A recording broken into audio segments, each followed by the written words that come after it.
podido darla. Así que para completar esta clase, bueno, el tema que hoy día vamos a tocar es el déficit de vitamina A, D y zinc. No es un tema difícil, es un tema realmente sencillo, pero lo que es importante aquí es que debemos de saber son cosas básicas, ¿bien? Entonces, lo primero que vamos a ver justamente es el primer tema, ¿ya? Que es lo que es el déficit de vitamina A, ¿bien? Entonces, cuando nosotros hablamos de vitamina A, lo que nosotros normalmente es, hablamos de vitamina A y tenemos que pensar en ojos, ¿ya? Algo práctico, ¿ya? O sea, todos sabemos que la vitamina para nuestros ojitos, pues definitivamente es necesario justamente la vitamina A. ¿Y cuándo tomó importancia el descubrimiento de la vitamina A? Cuando se descubrió en 1913, cuando experimentalmente se demostró que si la única grasa en las dietas de animales jóvenes era manteca de cerdo, su crecimiento se retrasaba, ¿ya? Pero cuando se reemplazaba por mantequilla, los animales crecían y engordaban. Esto llamó la atención y es por eso que se empezó a hacer una búsqueda al determinar qué es lo que tenía la mantequilla, para que hacer que sí crecían y engordaban, a diferencia solamente de la manteca de cerdo. Las sustancias que tenía la mantequilla, pero no la manteca de cerdo, se descubrió que también la contenía la yema del huevo, el aceite de hígado bacalao, y así logró determinarse lo que era la vitamina A. ¿Ya? Más adelante se estableció que muchos productos de origen vegetal tenían vitamina A. Se encontró que contenían un pigmento amarillo, ¿ya? Que era el caroteno, que se convierte en vitamina A en el cuerpo. La vitamina A preformada o retinol es una vitamina soluble en grasa que se encuentra únicamente en productos animales. Bien, tenemos dos productos, dos sustancias. Uno que viene producto de lo que es los productos, los carotenos o los betacarotenos, que es el de mayor importancia, y otro que es el retinol, que viene justamente de lo que son de origen de productos animales. El otro normalmente son de origen vegetal. Bien, los carotenos o carotenoides pueden actuar como una provitamina. Bien, existen muchos carotenoides en las plantas, pero el más importante para la nutrición humana es el betaqueroteno que estamos mencionando. Y se puede convertir en una vitamina A por acción de enzimática en la pared intestinal.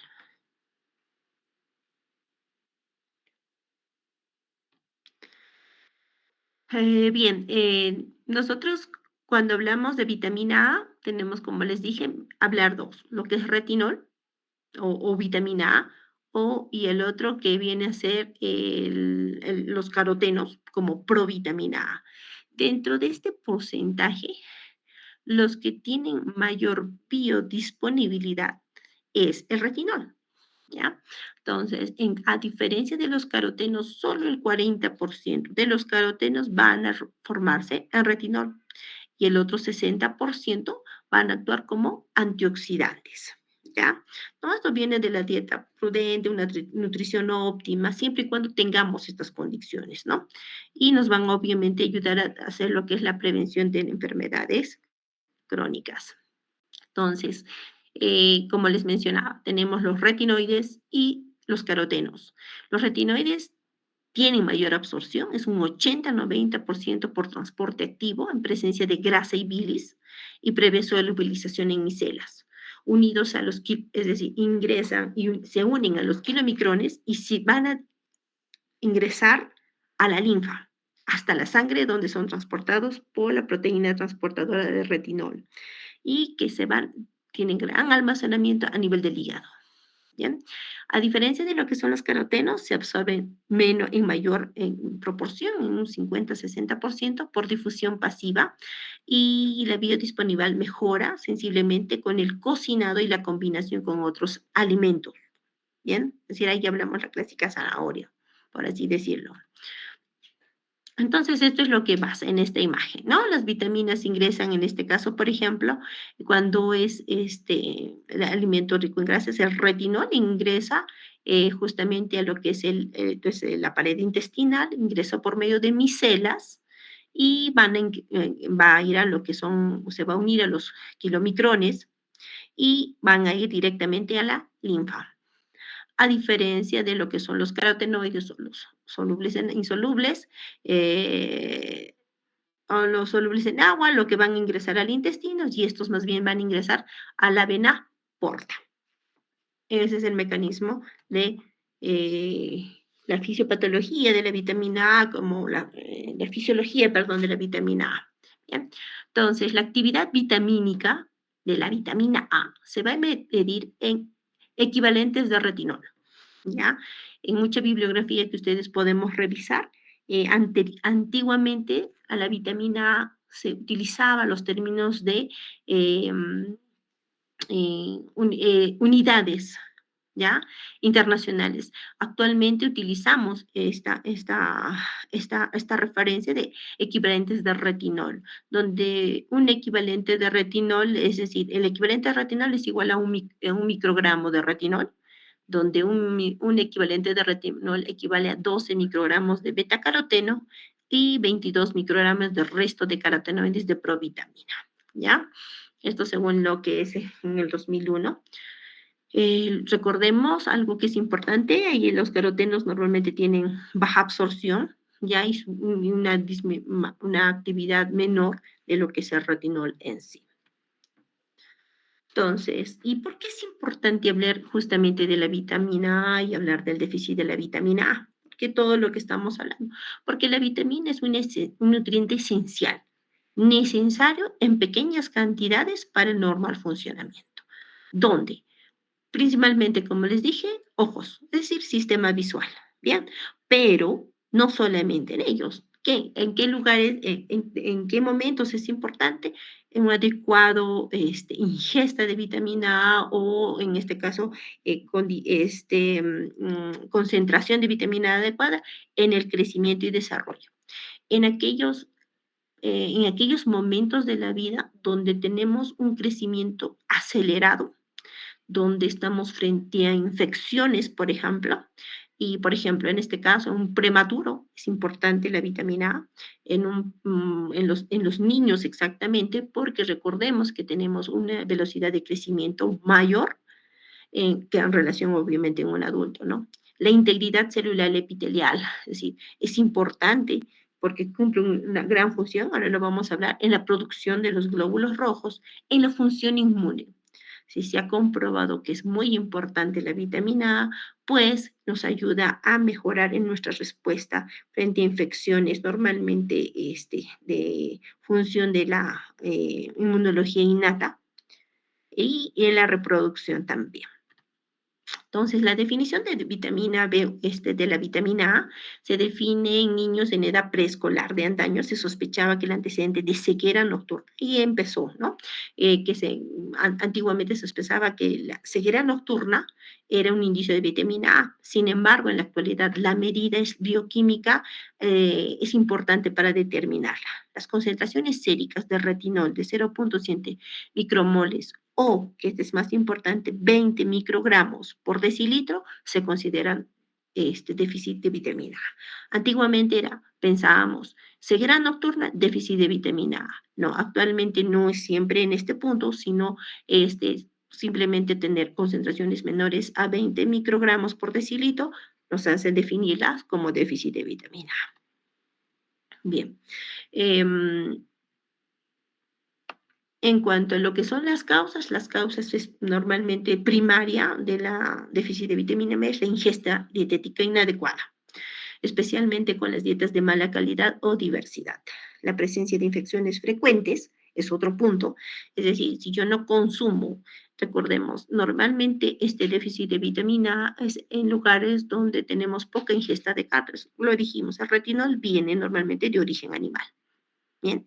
Y otra cosa es de que también tenemos mala ingesta, por ejemplo, de productos tipo como vemos en la imagen, ¿no? Productos aquellos que tienen ese color amarillo anaranjado, que son esos los productos que normalmente tienen el color, los betacarotenos, que al final van a convertirse en vitamina A. Otra causa son las presencias de infecciones frecuentes, que esto es algo muy recurrente en lo que son en las primeras etapas de vida, es decir, antes de los 6 años, que es lo más frecuente, ¿no? Y las condiciones económicas y con un crecimiento y desarrollo acelerado, como hemos mencionado, en adolescentes, embarazadas también, como ocurre en ciertas etapas de la vida. Bien. El déficit de vitamina A en los lactantes y los niños pequeños presentan un aumento en las necesidades de vitamina. En los lactantes y los niños de pequeños presentan un aumento de las necesidades de la vitamina A para hacer frente a su rápido crecimiento y para ayudar a combatir las infecciones. A esta edad, una ingesta insuficiente de vitamina A puede conducir a una carencia que cuando es intensa puede producir trastornos visuales. El primero, ceguera nocturna. Bien, es lo primero que es la primera señal que nos va a dar. O aumentar el riesgo de enfermedades y de mortalidad por infecciones infantiles, como el sarampión y las que provocan diarrea. Cuando hablamos de déficit de vitamina A, nos tiene que poner uno, como les dije, los ojitos. Es decir, yo tengo que pensar en algún problema ocular, tengo que pensar en algunos problemas en niños cuando yo estoy frente a déficit de vitamina A, son infecciones recurrentes, ¿ya? Normalmente diarreas. Y algo que se ha asociado y se ha encontrado muy frecuentemente que cuando tenemos déficit de vitamina A y tenemos una infección por sarampión, esta puede ser muy severa, ¿ya? Y obviamente vitamina A también está asociado a lo que son frecuencia de las diarreas. La combinación de bajo peso infantil con carencias de micronutrientes, es decir, no solamente déficit de vitamina A, sino anemia o déficit de zinc y una subóptima lactancia materna causan un 7% de las muertes y un 10% de la carga de morbilidad total. Si lo vemos en números, es muy alto. Por sí sola, la carencia de vitamina A causa cerca de un 6% de la mortalidad de los menores de 5 años en África y un 8% en Asia sudoriental, es decir, sí es alto. Y la administración de suplementos de vitamina a niños de entre los 6 meses y 59 en los países de desarrollo se asocia a un menor riesgo de mortalidad. ¿Ya? Em, no se comprende del todo el mecanismo por los que la vitamina A consigue reducir la mortalidad y no está claro si su acción se debe a la corrección de carencias subyacentes o efectos terapéuticos adyuvantes. ¿Ya? Eso todavía supongo que vamos a seguir estudiando y va a ir dilucidándose esto. Es posible que la administración de suplementos de vitamina A mejore la integridad del intestino. Lo que se está postulando es de que ayude a nivel justamente disminuyendo los episodios diarreicos, que es una causa de muerte en algunos países. Menos mal en nuestro país ha bajado mucho la frecuencia y también es posible que la función de la vitamina A en la respuesta inmunitaria innata y adaptativa reduzca la susceptibilidad a padecer otras infecciones y su gravedad. Eh, las causas, como hemos mencionado hace un momento, es la presencia de las diarreas frecuentes, por ejemplo, es una de las causas, y siendo lo más frecuente la producción por parásitos, produce mala absorción y en consecuencia deficiencia de la vitamina A. Y cuando hablamos justamente de lo que es la vitamina A, tenemos que pensar en algo. ¿Qué lesiones o qué cosas yo debo de ir y buscar en mi paciente pediátrico? Lesiones en la piel. La piel se torna áspera, escamosa por la queratinización. Bien, hay alteraciones inmunológicas, mayor susceptibilidad que hemos estado hablando a las infecciones, ¿no? De las infecciones, por ejemplo, parasitarias y respiratorias, esto como un ciclo. Alteración de los sentidos, inhibición del apetito, pérdida del sentido del gusto, ¿bien? Y alteraciones pulmonares, ¿no? Incremento de las infecciones respiratorias, una enfermedad crónica y una displasia broncopulmonar que se asocia en prematuros. En el recién nacido puede ver lo que es la alteración del desarrollo y maduración del feto. También un retraso del crecimiento con talla baja y peso bajo. ¿Ya? Alteraciones en el neurodesarrollo también, retraso de la maduración y déficit funcional de las vías respiratorias e inferiores. También a nivel de lo que afecta al tracto intestinal, riñón y corazón, es decir, nos afecta en muchas partes de nuestro organismo. Bien, esto es lo que yo sí deseo que ustedes se lleven, ¿ya? ¿Qué es lo que yo tengo que ver y cómo, por qué es importante justamente el hecho de hablar de déficit de vitamina A? Porque va a empezar a tener alteraciones oculares. Bien, dentro de ellas las principales, por ejemplo, son la xeroftalmia en todos los niveles de gravedad. ¿Cómo inicia? En ceguera. Es decir, una de las formas de presentación del déficit de vitamina A es pegarse lo primero en ceguera nocturna. Posteriormente, si esto se continúa el déficit de vitamina A, vamos a empezar a ver cerosis conjuntival. Después de la cerosis vamos a poder empezar a presentar lo que son las manchas de Bitot, ¿ya? Luego la cerosis corneal. Posteriormente puede llegar a presentar lo que es la ulceración corneal o la queratomalacia, ¿no? Primero en menos de, de la tercera parte de la superficie corneal y posteriormente más de la tercera parte de la superficie corneal. Posteriormente esto podemos encontrar cicatrices corneales y un fondo seroftálmico. Esto normalmente como este, consecuencia de todo este episodio. Esto es la imagen, ¿bien? La primera imagen, como mencionamos aquí, esto es lo que es la ceguera nocturna. Normalmente en los niños que se han encontrado con este tipo de alteraciones, ellos justamente dicen, de noche no pueden ver o tienen gran dificultad, que, a diferencia de durante lo que hacen durante el día. Posteriormente, lo que se va a evidenciar es lo que es la cerosis conjuntival en la segunda imagen, ¿no? Una conjuntiva seca, ¿bien? La tercera imagen, esto es lo que nosotros vemos, las manchas de Vito, esta mancha blanquecina que ustedes pueden evidenciar acá, ¿bien? Posteriormente, ¿qué es lo que vamos a ver? Lo que es la cerosis corneal, ¿sí? No solamente afectación de la conjuntiva, sino que ya empieza a haber lesiones a nivel de lo que es la córnea, sequedad en la córnea.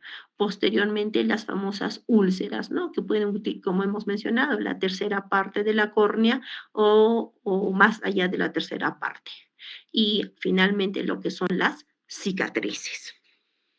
¿Ya? Y obviamente esto, pérdida de la visión. Estas son las imágenes que hemos visto, ¿no? Que lo que hemos visto ya en las imágenes anteriores. Y más allá de los cambios oculares que ya lo hemos descrito, también tenemos el problema a nivel de la diferenciación celular, ¿no? Que es lo normal. Cuando tenemos carencia de la vitamina A, podemos haber una alteración que puede llevar a la metaplasia epitelial, y esto, si esto persiste, puede desencadenarse en un incremento de la proporción de cáncer, ¿ya?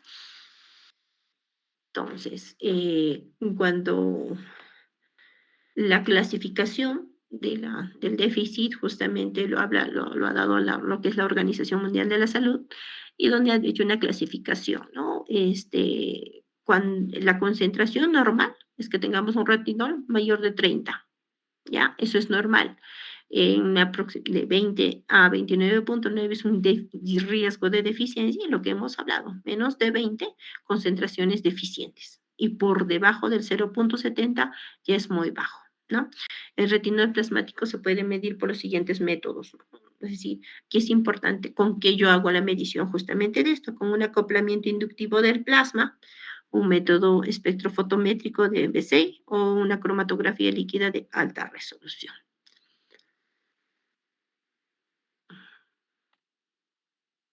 Y bien, aquí, ¿qué es lo que, si yo ya tengo frente a eso, qué es lo que tengo que ver? Es decir, yo necesito saber cuánto de vitamina A necesito dar en un paciente entre 6 y 59 meses, que es lo más frecuente, que donde tenemos mayor riesgo de deficiencias, de acuerdo a la edad. Y ahí lo tenemos, ¿no? Es de lo que necesitamos, que es lo como les decía antes, eran las unidades internacionales, y ahora son, como decimos acá, los 30.000 equivalentes de retinol, ¿ya? En la edad de entre 6 meses a 11 meses, que es decir, hasta menores de un año, incluidos los que tienen VIH positivo, necesitamos 30 miligramos de equivalentes de retinol. Eso equivalen a unas 100.000 unidades internacionales de vitamina A. Con frecuencia normalmente se le da una vez, ¿bien?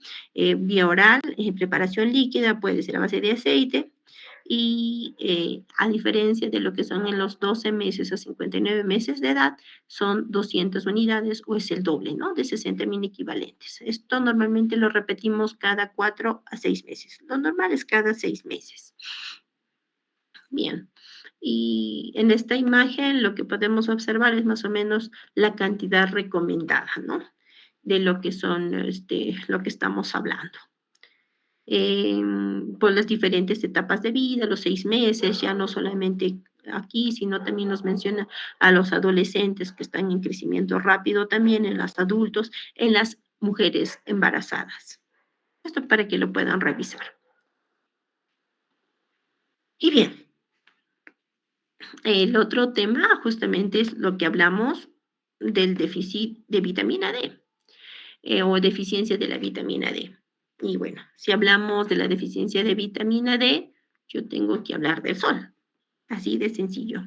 Y bueno, ¿no? La deficiencia, antiguamente, obviamente, la vitamina, deficiencia de la vitamina D, obviamente la vitamina D sabemos que nos da en gran proporción lo que es la exposición solar. Y hablamos de vitamina D, cuando hablamos, se nos viene a la cabeza calcio y fósforo. Entonces, yo tengo que tener esa relación, ¿bien? Entonces, ¿no? Lo que tenemos aquí, ¿no? Como dijimos, la luz solar va al contacto justamente con la piel, lo que va a hacer la transformación de las 7 de hidrocosterol al colicalciferol, que es la vitamina D3. Bien, está una vez la vitamina, que es el colicalciferol, que es la vitamina D3, que va a estar en el hígado.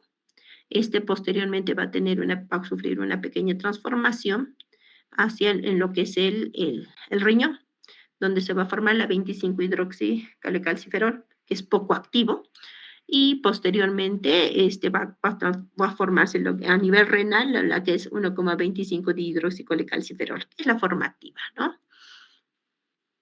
Este, pero ¿qué es lo que pasa justamente con los alimentos, no? En los alimentos tenemos lo que es, que tenemos muchos alimentos, normalmente más de origen también animal, los que van a tener concentraciones también de de la vitamina D2, ¿ya? Que es el glucolecalciferol, ¿no? Que van a tener la misma vía que hemos mencionado, ¿no? Y al final, ¿qué es lo que hace justamente todo esta? Es decir, la vitamina D3 va a actuar a nivel de lo que son las hormonas paratiroideas para aumentar justamente, aumentar la concentración de calcio sérico y obviamente también va a incrementar la reabsorción de calcio y fósforo, ya a nivel óseo, y incrementar la absorción de calcio y fósforo a nivel intestinal. La vitamina D, conocida como la vitamina del sol, inicialmente considerado un nutriente esencial y clasificada dentro de las vitaminas liposolubles, con el paso de los años se ha reconocido como una prohormona liposoluble. Es decir, ya no solamente una vitamina, sino una prohormona liposoluble compleja que se metaboliza convirtiéndose en una auténtica hormona. Bien, la principal acción de la vitamina es mantener las concentraciones de calcio y fósforo dentro del rango fisiológico que permite el metabolismo y la transmisión neuromuscular y la mineralización ósea, ¿no? Y todo ello consiguiéndolo mediante la interacción entre lo que es el riñón óseo. Eh, ¿Cuál es su importancia? Que la expresión del receptor, aquí esto es algo diferente a lo que antiguamente solamente se hablaba, que la expresión del receptor nuclear del 1,25 de hidroxivitamina D, así como la expresión de la enzima 1-alfa-hidroxilasa en distintas células del organismo, sugiere que existen múltiples acciones no solamente relacionadas al calcio de la vitamina D, ¿no? Por ello, no solo se relaciona con el raquitismo y la osteomalacia, que era lo frecuente hablar, como clásicamente se pensaba, sino que también con un mayor riesgo de sufrir otras enfermedades como la diabetes mellitus, obesidad y enfermedades infecciosas. Es decir, ya no solamente pienso en calcio y fósforo, sino que este déficit me puede hacer pensar en enfermedades crónicas no transmisibles como es la diabetes mellitus, obesidad y otras enfermedades infecciosas. Esto es lo más importante. Bien, como hemos mencionado, los efectos de la vitamina D a nivel del balance cálcico, justamente aumenta su absorción intestinal, ¿no? Su absorción renal y la resorción ósea cuando disminuye el calcio plasmático. Entonces, tenemos que mantener un calcio plasmático, que esa es su función, favorece el contenido mineral y densidad del hueso, disminuye el número de fracturas y de raquitismo y la osteomalacia. A nivel de lo que es la homeostasis del fósforo, regula la reabsorción intestinal, su liberación del hueso y su eliminación renal. A nivel de la diferenciación celular, ¿eh? Inhibe la proliferación y estimula la diferenciación de las células mediante su unión a su receptor nuclear. Por esa vía podría intervenir con el control de algunos tumores. Ojo, recordemos de la vitamina A también asociado a probables por la diferenciación celular. Esta también. La vitamina D también. ¿No? Es por eso que su déficit también puede estar asociado a cáncer. La inmunidad actúa a diferentes niveles del sistema inmunitario, es decir, y podría mejorar la inmunidad innata, a nivel de lo que es la secreción de insulina, se estimula su síntesis y secreción y favorece la tolerancia a la glucosa. Podría relacionarse con el síndrome metabólico. Por eso actualmente, cuando nosotros ya hablamos de lo que es diabetes o cuando ya estamos hablando de un cuadro de un síndrome metabólico o una intolerancia a la glucosa, debemos de utilizar lo que es la vitamina D. Es decir, es muy importante. Y también justamente cuando nosotros también hablamos de lo que es la regulación de la expresión del gen de la renina. Muy bien. Ah, la vitamina D tiene una importancia, pues es lo que hemos mencionado, tiene un protagonismo esencial justamente de este receptor nuclear y citosólico en la maquinaria enzimática que metaboliza la vitamina en múltiples tejidos, ¿no? Lo que hemos hablado, adiposo, músculo y páncreas, ¿no? Por lo del problema de la diabetes.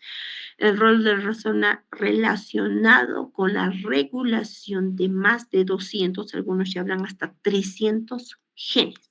Sí, actúa a nivel de lo que es el ADN, ¿ya? Y el riesgo asociado del rango subóptimo de las concentraciones séricas con la presencia de múltiples enfermedades.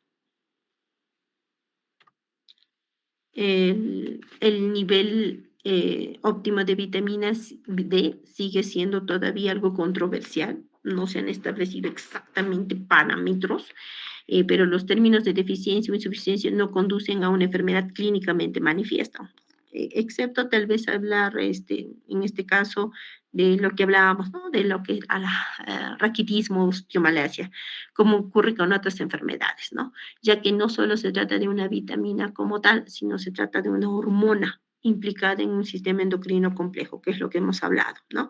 Según la evidencia actual, los niños y los adultos deberían mantener una concentración de vitamina superior a 20 nanogramos por mililitro para prevenir la osteomalacia y raquitismo.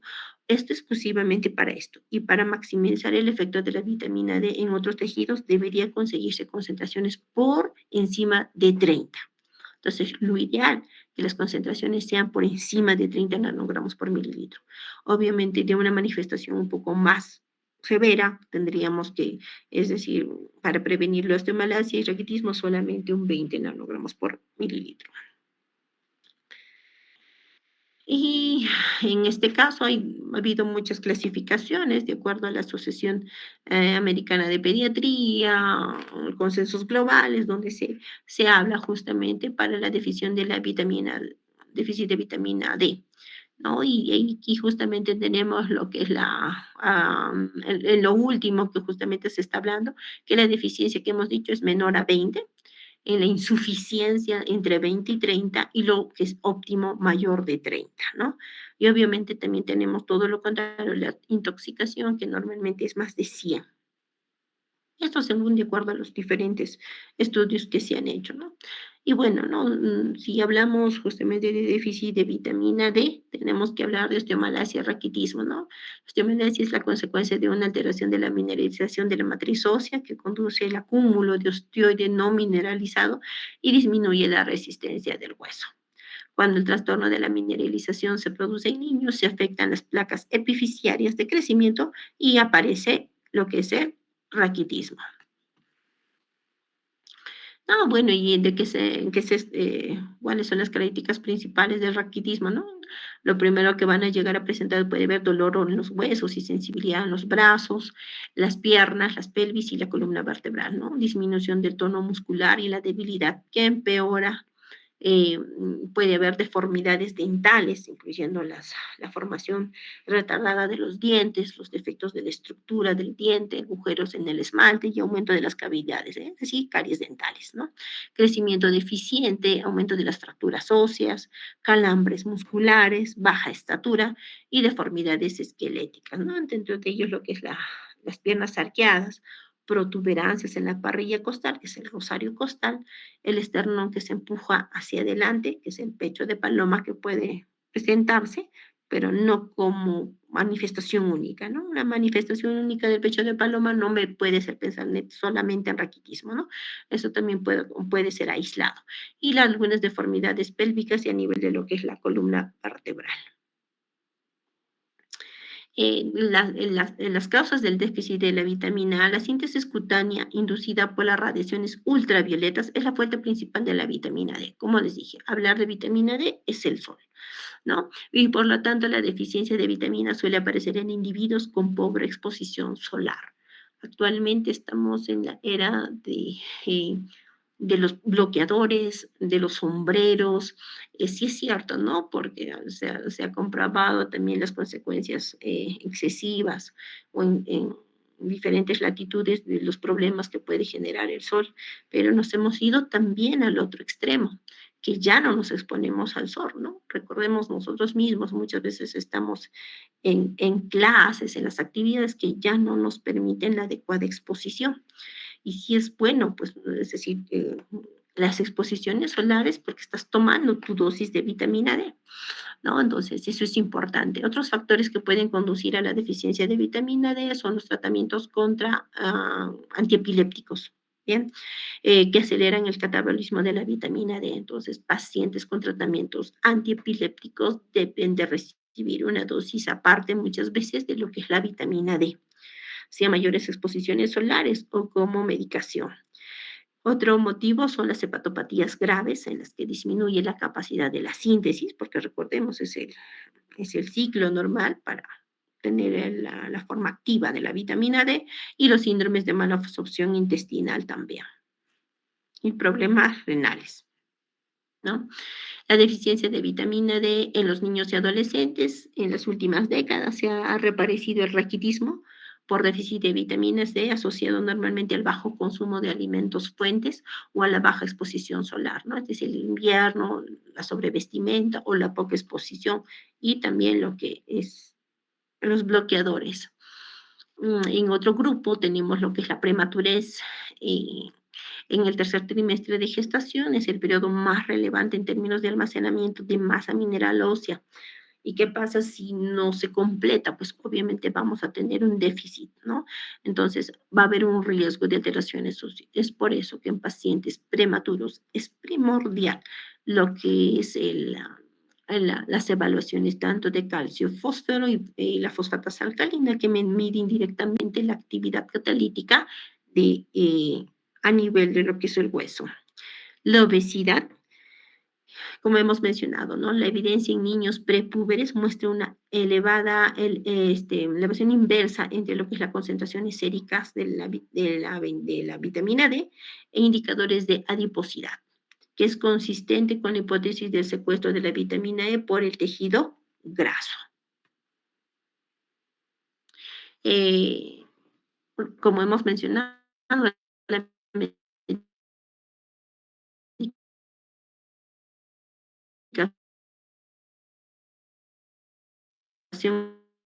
tenemos lo que es la fenitoína, el fenobarbital y la carbamazepina de vitamina D. Utilizamos, deben tener un tratamiento adicional, más cuando están en los periodos de un crecimiento acelerado, porque lo necesitan más. Y las infecciones del tracto respiratorio, ¿no? Hay mayor incremento, cuando se ha visto asociado a mayor incremento en los casos de bronquiolitis por virus sincitial respiratorio. ¿Bien? En cuanto a lo que es las recomendaciones del aporte de la vitamina D, tenemos diferentes estudios que se han hecho y recomendaciones que se han hecho. Bueno, dentro de las recomendaciones que nos damos justamente las que nos hablan de que en edades tempranas podemos utilizar lo que hablamos justamente de lo que es de 400 para lactantes, ¿bien? Y 600 para normalmente mayores de 6 meses, que eso es lo que se recomienda. Y esto también diferentes edades. Esta es una tabla que quise colocarla porque en una anterior clase emitida en el mismo tema salió esta pregunta, ¿no? Es decir, ¿cuánto tiempo necesito exponerme al sol para producir una adecuada vitamina D? Bien, esto va a depender del tiempo en el momento del día, en los diferentes momentos del día y de acuerdo a la estación en la que nos encontremos. Y esto normalmente de acuerdo también al fototipo, perdón, de piel que tengamos. ¿Bien? Más riesgo tienen aquellos que tienen piel oscura. Bien, ellos tienen mayor riesgo de tener hipovitaminosis D o déficit de vitamina D. Entonces, necesitamos dentro de lo que son, por ejemplo, ¿no? Que en el periodo, por ejemplo, donde necesito más tiempo, probablemente entre lo que son las 12 o 15 horas del día, solo necesito más o menos un promedio entre lo que son, si es un verano donde tengo un montón de sol, mayor calor, 7 minutos, ¿no? Si estoy en otoño, 12 minutos, primavera, 12 minutos. El tiempo aproximado, sin tener estas tablas, es aproximadamente entre 15 a 30 minutos de exposición solar que debería tener, ¿no? En un día ligeramente despejado, ¿no? Obviamente en invierno, donde está nublado, donde hace frío, necesito mayor tiempo, por ejemplo, ¿no? Por ejemplo, en la mañana, casi 1 hora y media, ¿no? O 30 minutos, que es el aproximado. Esto para saber de cuánto necesito de exposición solar. Y bueno, el último tema es lo que es deficiencia de vitamina D, perdón, deficiencia de zinc.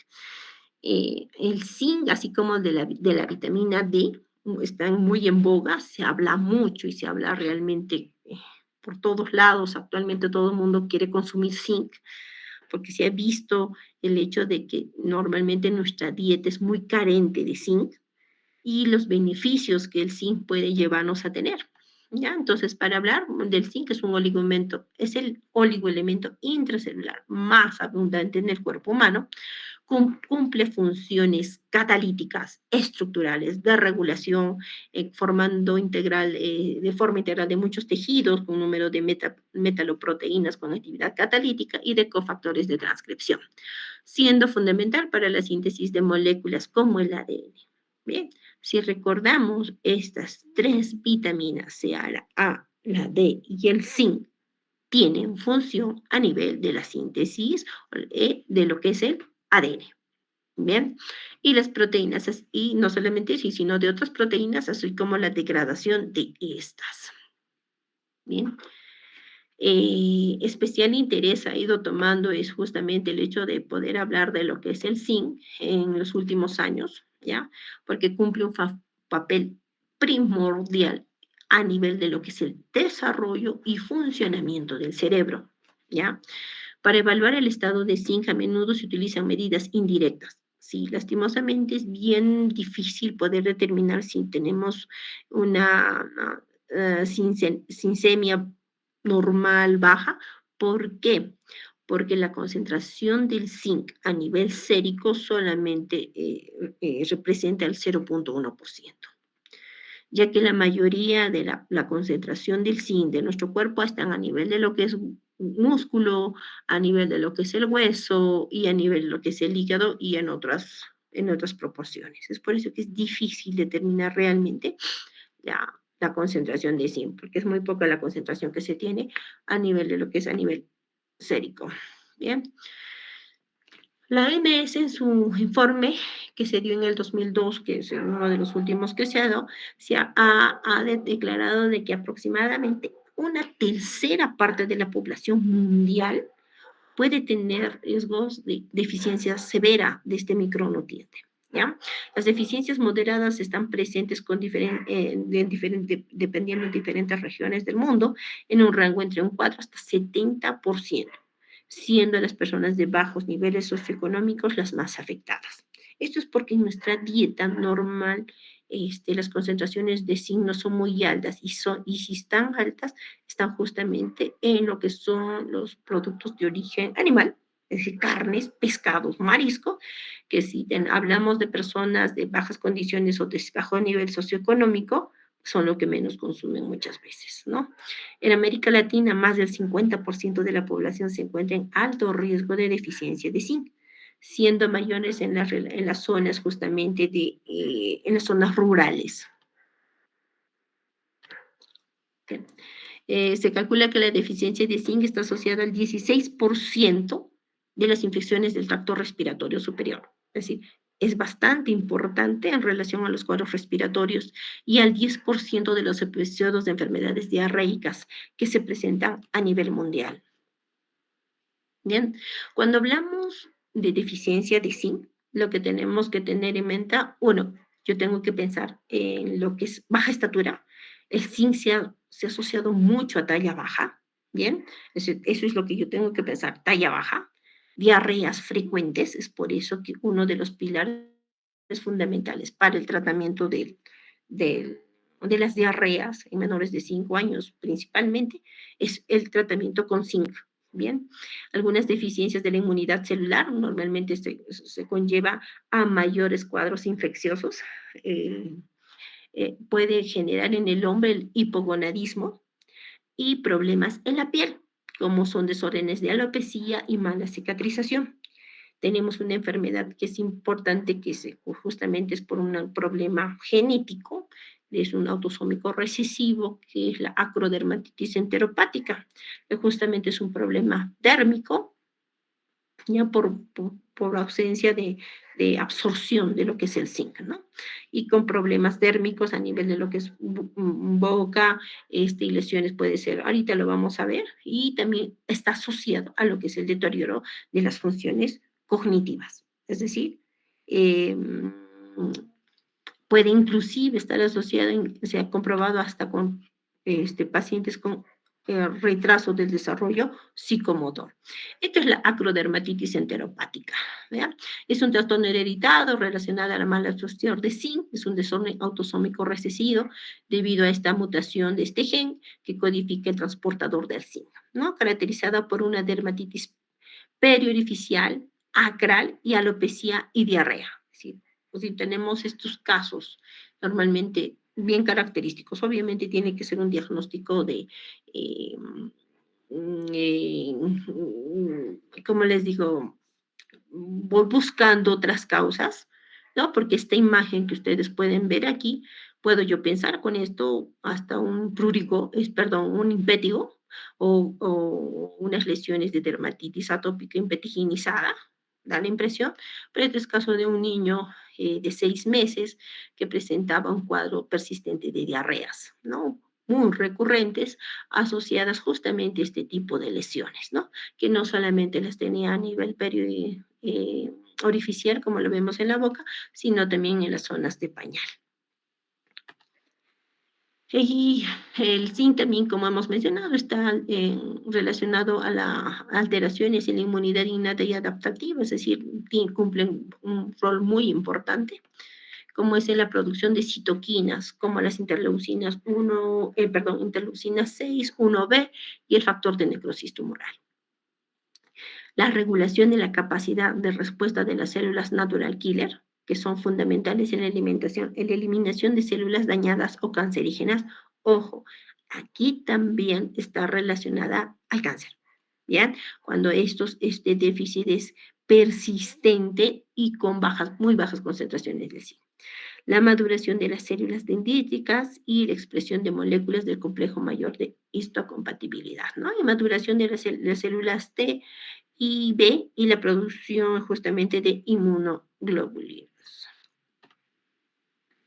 El déficit de vitamina zinc a nivel intestinal, se han encontrado alteraciones de la inmunidad intestinal causadas por la deficiencia de zinc que generan un aumento en el riesgo de padecer diarreas, que es lo que hemos mencionado, ¿no?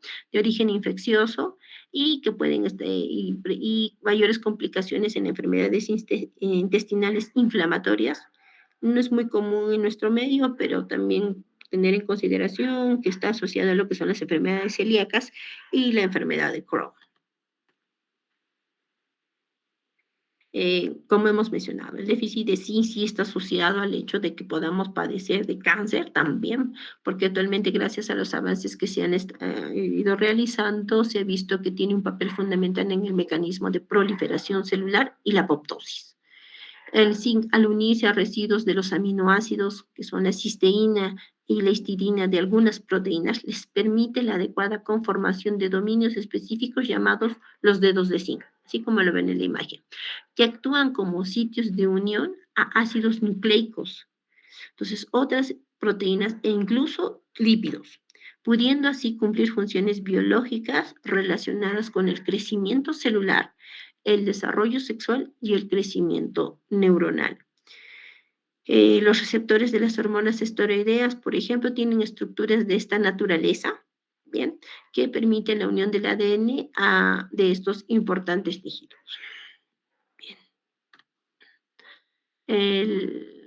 El zinc a nivel del sistema nervioso central es importante, pues las concentraciones se encuentran en las vesículas sinápticas. Se ha encontrado el zinc en las vesículas sinápticas de las neuronas glutaminérgicas, que son los grupos neuronales que utilizan el ácido glutámico como neurotransmisor y que representan los 2/3 de las neuronas de la corteza cerebral.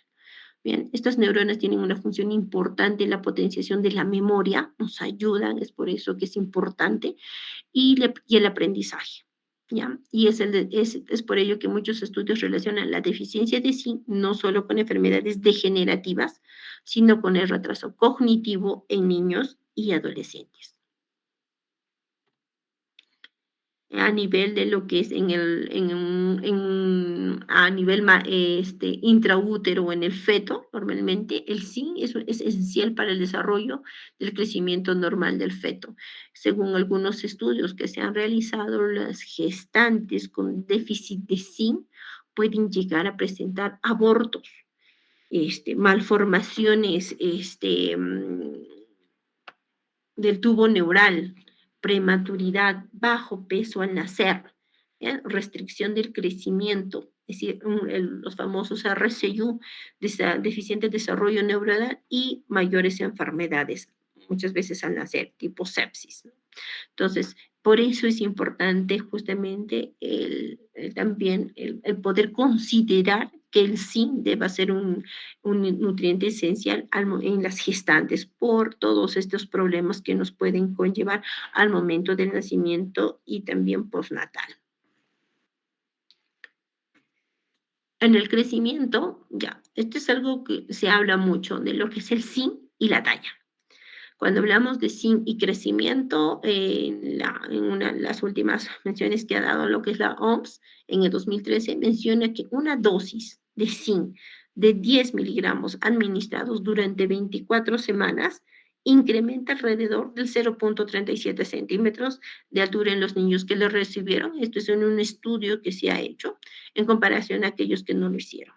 Bien, ojo, es por eso que muchas veces pacientes que vienen por talla baja se les administra así, justamente por este estudio, por esta declaración que hizo la Organización Mundial de la Salud.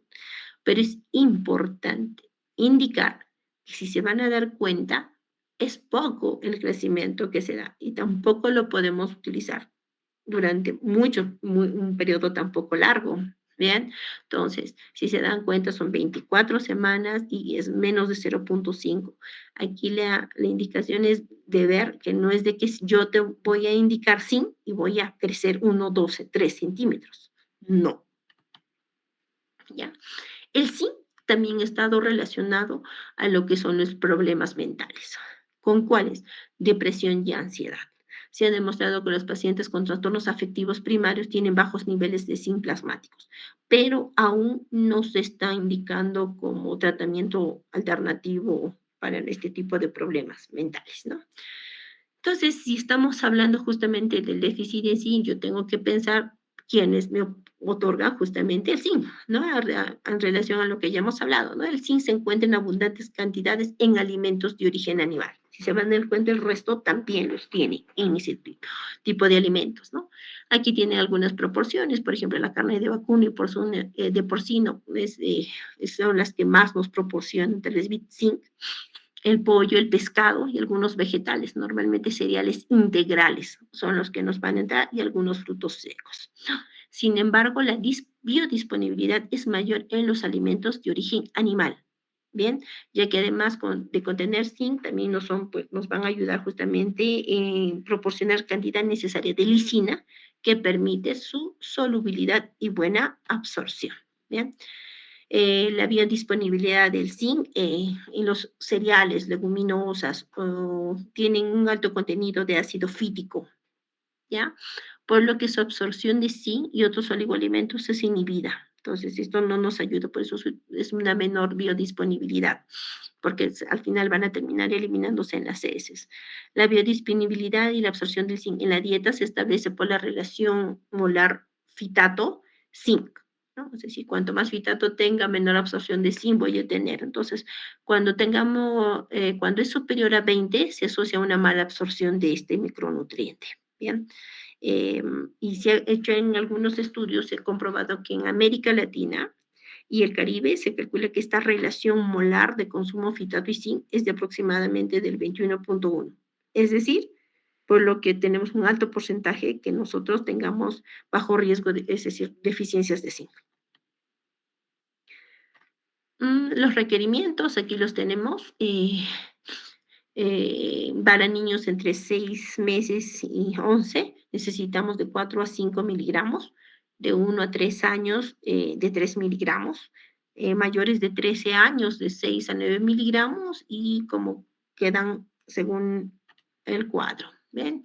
Este es igual, esta es otra tabla que se ha establecido de acuerdo del zinc, de acuerdo a la cantidad si es alta, con alta biodisponibilidad y baja biodisponibilidad. Esto de acuerdo a lo que si son carnes o si son cereales, leguminosas. Bien, estos son diferentes estudios que se han hecho de la relación justamente de lo que es el zinc en diferentes poblaciones, ¿no? Donde todo se concluye que mejoran el desarrollo mental y motor en diferentes edades, ¿no? En los diferentes estudios, ¿no? Se han hecho estudios también de lo que es en jóvenes con TDAH, por ejemplo, en este estudio que se realiza en Turquía, donde se ha hecho una suplementación y donde ha generado unas buenas respuestas, ¿no? En relación, por ejemplo, a la hiperactividad, a la impulsividad, ¿no? Así también hay diferentes estudios donde ha mejorado la coordinación, es decir, del desarrollo psicomotor en diferentes niveles. Y bueno, esta es una tabla simplemente para que ustedes puedan tener a la mano, de acuerdo a las deficiencias que yo puedo tener, las funciones y los síndromes que nos puede llevar, ¿no? Aquí tenemos justamente lo que es la vitamina A, D, y para que tengan el resto de los déficits de vitaminas y las enfermedades que nos pueden llevar. Son bastante, una tablita que van a encontrar muchas veces para los exámenes que les pueden venir tanto para salud, del, del ENAM y todo eso. Muy bien, sí ha sido un poquito largo las clases, pero creo que es importante la información que se tenía para dar esta noche. ¿Alguna consulta, alguna pregunta?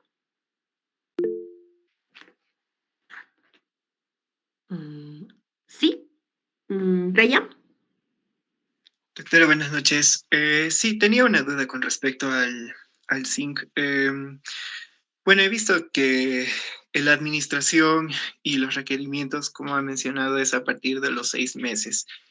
Y bueno, en la guía de EDA también Ujú, indica que es a partir de 6 meses. ¿Por qué ujú. no puede ser antes? Ya, porque si hablamos de la lactancia materna exclusiva, que es lo que normalmente nosotros tenemos que darlo, nos da, que sí. Entonces, si nosotros hacemos lo que mencionamos es lactancia materna exclusiva hasta los 6 meses, el aporte de zinc lo estás dando por la leche materna. Y ahí Está bien. cubre, ¿no? Gracias. Ujú. ¿Alguna otra pregunta?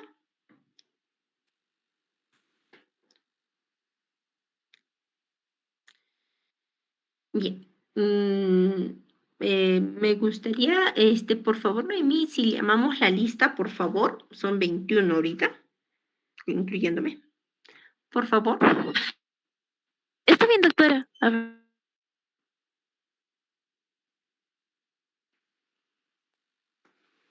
Si hubiera alguna pregunta o algo más, me lo hacen saber, no hay ningún problema. Solamente para lo que hemos mencionado, ¿no? Es decir, tener en consideración algo, ¿no? Estas tres, tanto el zinc y la vitamina A y D, si se han dado cuenta, va a estar muy relacionado a lo que si estos sus déficits, a problemas inmunológicos, es decir, enfermedades infecciosas y asociados justamente a lo que es sus deficiencias a probables enfermedades de diferenciación celular o cáncer. ¿Ya? Eso es decir, es algo que tenemos que tener en cuenta. ¿Ya? Muy bien, Noemi.